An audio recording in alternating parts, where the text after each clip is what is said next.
Hello అండి, అందరికీ నమస్తే. ప్రస్తుతం మనతో పాటు సీనియర్ జర్నలిస్ట్ భరద్వాజ్ ఉన్నారు. ఆయనతో మాట్లాడదాం. నమస్తే సార్. నమస్తే. సార్, ప్రస్తుతం పంజాగుట్ట పరిధిలో ఒక దారుణమైన సంఘటన చోటు చేసుకుందని చెప్పుకోవాలి. ఎందుకంటే ఒక పారిశ్రామికవేత్త ఆస్తి పంచివ్వలేదు అని చెప్పేసి మన్మడే వచ్చి చంపేశారు అని చెప్పేసి ఒక వార్త వస్తుంది. దీన్ని ఎలా చూడొచ్చు అంటారు? అంటే అంత ఆస్తులుండి కూడా ఇలా ఈ సంఘటన ఎలా? జనార్దన్ రావు గారిని ఆయన కూతురు కుమారుడు చంపేశాడు. అంటే అతన్ని పంజాగుట్టలో అరెస్ట్ చేశారు, కానీ యాక్చువల్గా ఇది అక్కడ ఒంగోలు పంజాగుట్ట పరిధిలో దొరికాడని చెప్తున్నారు. పంజాగుట్ట దగ్గర ఎక్కడో దొరికాడని చెప్తున్నారు. వెల్జాన్ గ్రూప్ చైర్మన్ ఆయన చాలా దాన ధర్మాలు కూడా నిర్వహించాడు. అంటే దాదాపు టీటీడీకి 40 కోట్ల పైన విరాళాలు ఇచ్చారని, తర్వాత ఇంకెక్కడో ఇంకో 40 అంటే ప్రభుత్వ ఆసుపత్రుల్లో సౌకర్యాలు కల్పించడానికి కూడా ఆయన విరాళాలు విస్తృతంగా ఇచ్చారని కూడా ఉంది, ప్రచారం జరుగుతోంది. అయితే ఆయన ఈ ఆస్తి పంపకాలకు సంబంధించి తన పెద్ద కుమార్తె కొడుకుకి ఇచ్చిన ప్రాధాన్యత ఇప్పుడు ఎవరైతే ఆయన మీద హత్య ప్రయత్నం కాదు, హత్య చేసేసాడు. ఈ హత్య చేసినటువంటి మనవడికి కొన్ని షేర్లు కేటాయించాడు ఆయన. ఈ షేర్ల కేటాయింపు అతనికి నచ్చలేదు, అతను ఘర్షణకు వచ్చాడు. జనరల్గా అది ఆయన సంపాదించిన ఆస్తి కాబట్టి దాన్ని ఎలా డిస్ట్రిబ్యూట్ చేయాలనేది ఆయన ఇష్టం, ఆయన విచక్షణ. ఎవరికి అప్పచెపితే ఈ గ్రూపు, అంటే ఇది కేవలం ఆస్తుల పంపకం మాత్రమే కాదు, వాళ్ళు నిర్వహిస్తున్నటువంటి ఇతర వ్యాపార వ్యవహారాలు, వాటి కొనసాగింపు, ఇవన్నీ కూడా దృష్టిలో పెట్టుకునే చేస్తారు. ఏది చేసినా అంటే అతను సమర్థుడు అని అనుకున్నాడు ఆయన, పెద్ద కుమార్తె కుమారుడు సమర్థుడు అని అనుకుని అతని చేతికి బాధ్యతలు అప్పచెప్పి ఉండొచ్చు. అతని చేతికి బాధ్యతలు అప్పచెప్పడం ఇతనికి నచ్చలేదు. రెండోది, ఇతను డ్రగ్ ఎడిక్ట్ అని కూడా చెప్తున్నారు పోలీసులు. డ్రగ్ ఎడిక్ట్ అవునా కాదా అనేది పక్కన పెట్టేస్తే, ఈ జనరేషన్లో చాలా మందిలో, ఒక పిల్లల్లో పర్టికులర్గా ఏమీ లేకపోయినా, ఎవరు ఏమీ ఇవ్వకపోయినా, తల్లిదండ్రులు ఏమీ ఇవ్వకపోయినా మనం బతికేయగలము అనేటువంటి కాన్ఫిడెన్స్ ఉన్నవాళ్ళు తక్కువ. తల్లిదండ్రులు తమకేమీ ఇవ్వట్లేదు అనేటువంటి ఒక చిరాకులో ఉండే వాళ్ళ సంఖ్య పెరుగుతోంది. అంటే మా కోసం మీరు ఏం చేశారు అనే క్వశ్చన్.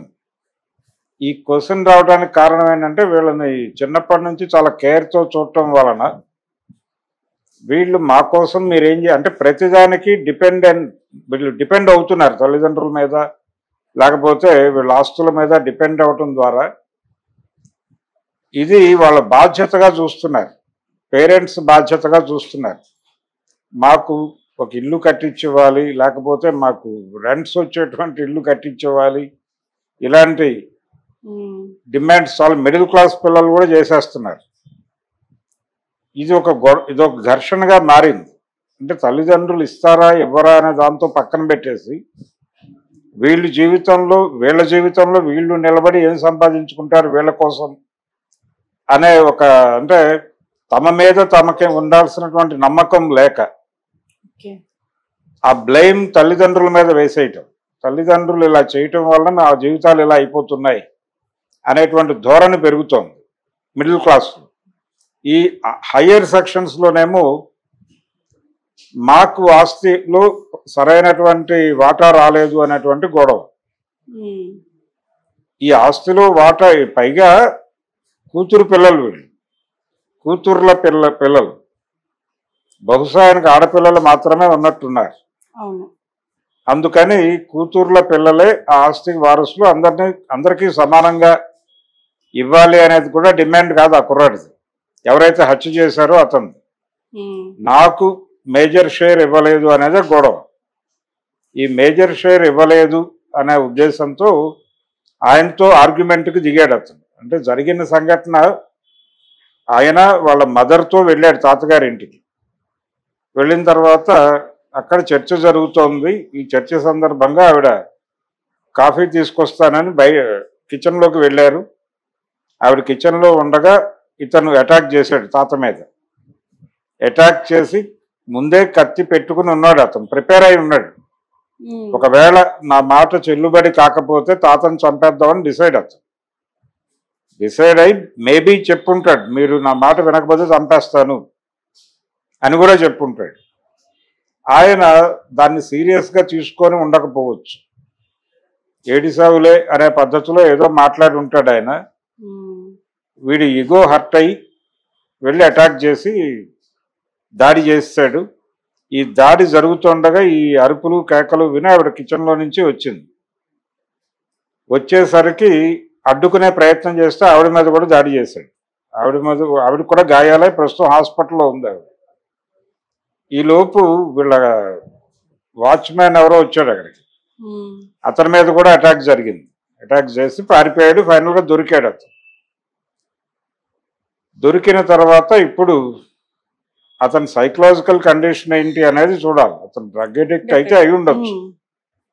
డ్రగ్ అడిక్ట్ కాబట్టి ఈ హత్యాకాండ జరిగింది అనే ఒక యాంగిల్లో చూసేస్తే సరిపోతుంది.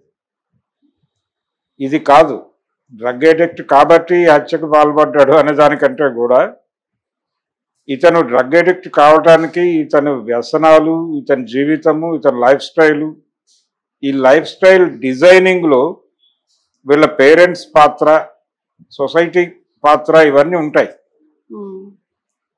అంటే దేనికి ఎక్స్పోజ్ అవుతున్నారు వీళ్ళు, ఎవరెవరితో ఏమేమి మాట్లాడుతున్నారు, ఏ అభిప్రాయాలు ఎక్కించుకుంటున్నారు బ్రెయిన్లోకి పిల్లలు, వాళ్ళ బ్రాటప్ ఎలా ఉంటుంది, వాళ్ళలో తెలియకుండానే వాళ్ళు చిన్నప్పటి నుంచే ఎక్స్ప్రెస్ చేస్తారు. ఈ అభిప్రాయాలు ఉంటున్నాయి వీళ్ళల్లో అనేది అర్థమవుతుంది తల్లిదండ్రులకి. అయితే వీళ్ళు ప్రాపర్గా వినరు. వినక వాళ్ళల్లో పోగుపడుతున్నటువంటి అపసవ్యతల్ని అర్థం చేసుకుని వాళ్ళని ఇమ్మీడియట్గా గైడ్ చేయాలి. ఈ అభిప్రాయం కరెక్ట్ కాదు, నీకు ఎలా వచ్చిందో నీ బ్రెయిన్లోకి వచ్చింది, ఇది నువ్వు ఎక్స్ప్రెస్ చేసావు, కానీ వాస్తవం ఇది అని ఇమ్మీడియట్గా కరెక్షన్ మెకానిజం గనక పేరెంట్స్ చేయగలిగితే ఇలాంటి పిల్లలు తయారవరు. కానీ ఈ శ్రద్ధ పెట్టరు ఎవరు, పేరెంట్స్ బెటరు, టీచర్స్ అంతకంటే పట్టించుకునే పరిస్థితుల్లో లేరు ఇప్పుడు. దాంతో వీళ్ళు అదే అభిప్రాయాలతో పెరుగుతూ ఉంటారు. అంటే నిరంతరం మాకు అన్యాయం జరిగిపోతుంది అనేటువంటి ఒక అభిప్రాయంతో ఉంటారు. అంతే తప్ప అసలు ఈ ప్రపంచంలో ఏమీ లేకపోయినా మనం బతకగలం అనే ఒక కాన్ఫిడెన్స్ను నింపటంలో ఫెయిల్ అవుతున్నారు. దీనికి రకరకాల కారణాలు, అంటే వీళ్ళ వ్యసనాలు, వాళ్ళు ఎటు వెళ్తున్నారు, ఆ ట్రావెల్లో, అంటే రెండోది మార్కెట్ ఎకానమీలో ప్రతి మనిషి కూడా రోజుకి ఎంత ఖర్చు పెట్టాలనేటువంటి ఒక ప్రోగ్రామ్ డిజైన్ అయిపోయి ఉంది. ఈ డిజైన్డ్ ప్రోగ్రాంలో మనం డబ్బులు ఖర్చు పెట్టుకుంటూ వెళ్ళిపోతాం. డబ్బులు ఖర్చు పెట్టడము, డబ్బులు సంపాదించటం, ఈ రెండిటి మధ్య తూకం దెబ్బతిన్నప్పుడు కష్టాల్లోకి వెళ్తాడు ఏ మనిషి అయినా. ఈ కష్టంలోకి వెళ్ళినప్పుడు పర్వాలేదులే, ఈరోజు డబ్బులు లేకపోయినా పర్లేదు, మనం రేపు సంపాదించుకోగలం అనే కాన్ఫిడెన్స్ ఉంటే ఓకే. కానీ వీళ్ళేమో డిపెండ్ అయి ఉంటారు, మాకేదో ప్రాపర్టీ రావాలి, ఇన్ని కోట్లు అంటే. పైగా డ్రీమ్స్ ఉంటాయి వీళ్ళకి. ఆ డ్రీమ్స్ ఏంటంటే మా తాత సంపాదించాడు కాబట్టి దానిలో నాకు ఇప్పుడు ఆయన 40 కోట్లు అలా దానాలు ఇచ్చాడంటేనే, ఆయన దానాలే 100 కోట్ల పైన దానాలు చేశాడంటేనే ఆయన ప్రాపర్టీస్ ఏ లెవెల్లో ఉంటాయో అర్థమవుతుంది మనకి. కాబట్టి వాటి మీద తన షేర్ క్యాలిక్యులేట్ చేసుకుని ఉన్నాడు ఆ కుర్రాడు, ప్రిపేర్డ్గా ఉన్నారు. అది రావాలనుకుంటున్నాడు, అతని కోరిక, అతని డ్రీమ్. ఆ డబ్బులు వస్తే తన జీవితం ఇలా డిజైన్ చేసుకోవాలనేది కూడా ఒక ప్రాజెక్టు, ప్రోగ్రామ్ ఉంటుంది అతను. ఎప్పుడైతే అతనికి ఆ షేర్ రాలేదో ఇమ్మీడియట్గా అతనికి ఒక సర్కిల్ ఉంటుంది. ఆ సర్కిల్ నుంచి కామెంట్స్ మొదలవుతాయి. మొదలైనప్పుడు దానికి రియాక్ట్ అవుతూ వీడు ఒక ప్రోగ్రామ్ డిజైన్ చేసుకుంటాడు. డిజైన్ చేసుకుని ఇప్పుడు ఆ తాతని లేపేయాలి అనే ప్రోగ్రామ్ డిజైన్ చేసుకోవడం వెనకాల ఈ ప్రెజర్స్ అన్నీ ఉండుంటాయి అతనికి. ఇతను ఇలాంటి వాళ్ళని కొంచెం జాగ్రత్తగా హ్యాండిల్ చేయాలి. సైకలాజికల్ డిజార్డర్ చాలా మంది పిల్లల్లో ఉంది. ఇప్పుడు చాలా మంది పిల్లల్లో సైకలాజికల్ డిజార్డర్ అనేది ఒక ఫినామినాగా మారిపోయిన ప్రపంచంలో మనం బతుకుతున్నాం.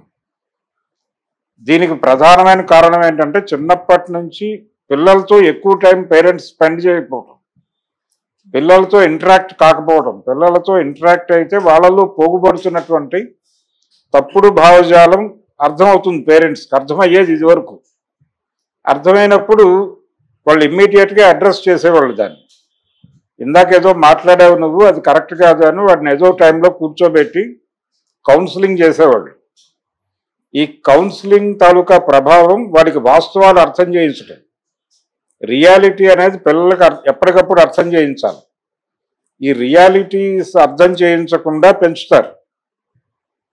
వాడి లైఫ్ అర్థం కాదు. వాడి చేత ఏ పని చేయించరు చిన్నప్పటి నుంచి.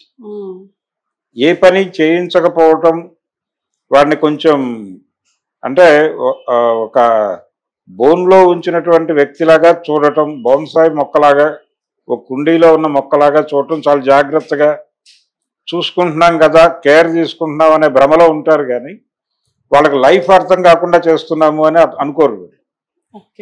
దాంతో వీడికి లైఫ్ అర్థం కాదు, రియాలిటీ అర్థం కాదు, రియాలిటీని ఎలా ఫేస్ చేయాలో తెలీదు. రోజువారీ సమస్యలతో నాకు ఏ సంబంధం లేదు, ప్రతి పని ఎవరో చేసి పెడతారు అనుకుంటారు. ఈ ఎవరో చేసి పెడతారు అనుకున్నప్పుడు చేయటానికి ఎవరు లేరు అన్నప్పుడు వీళ్ళ రియాక్షన్ చాలా వైలెంట్గా ఉంటుంది. ఆ వైలెంట్ రియాక్షనే ఇప్పుడు మనం చూసాం. తాతని చంపిన